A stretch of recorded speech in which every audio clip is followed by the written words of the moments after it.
Have you ever felt discarded? I wonder.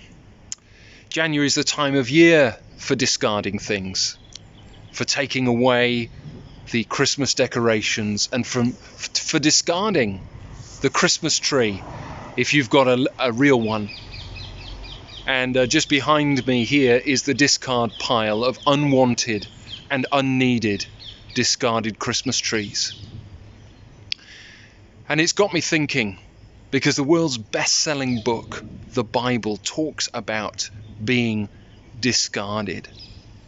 And it talks about something that discards us. And that something is an old-fashioned word called sin.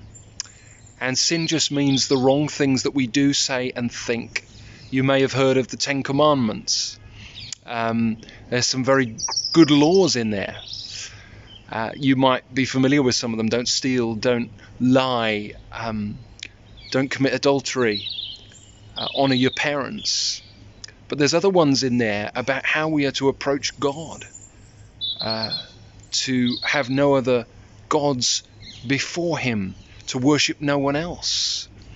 And actually, what happens is when we break God's laws, sin throws us onto the discard pile. It takes us out of the house and it throws us on the discard pile.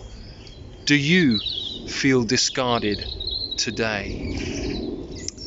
The great news is that God doesn't want us to stay on the discard pile. In fact, he loves you, and he loved you enough to redeem you, to make a way for you to be redeemed.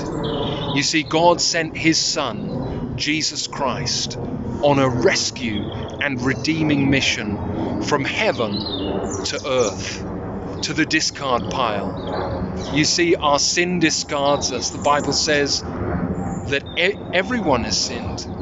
Each has turned to their own way. But it also talks about what Jesus has done to redeem us from the discard pile of sin that leads to death, and the ultimate eternal discard pile, a place the Bible calls hell. That Jesus came and lived a life that you and I could never live without sin. And he went to the cross to die in your place and mine. Why?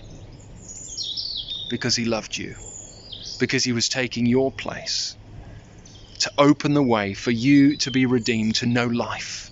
And he offers that to you today. He can offer it because he is alive. The grave couldn't hold him.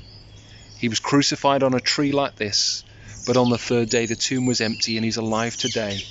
And he wants to come into your life and make the difference. He wants to come and bring new life and write your name in the book of heaven. Will you ask him to forgive you today? Will you ask him, Jesus, take me off this discard pile? And would you restore me to the place in the house? Jesus wants to welcome you back to the Father's house. Will you come?